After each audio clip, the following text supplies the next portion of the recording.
В преддверии 1 сентября все школы района готовятся к новому учебному году.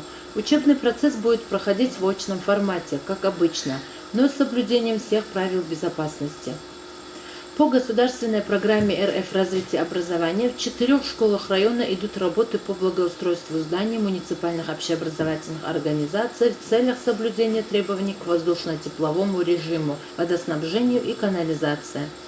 Это Нижнемулебкинская, Балтамахинская, Кадыркинская и Цурмахинская школы. Данные работы проводятся за счет республиканского бюджета. На днях мы побывали в Кадыркинской школе и увидели, как проходит процесс.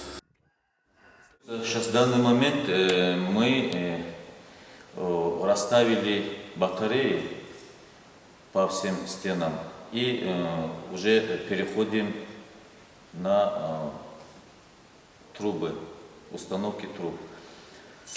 К началу 1 сентября стараемся, чтобы у нас все было наготове. Всегда была эта проблема с отоплением.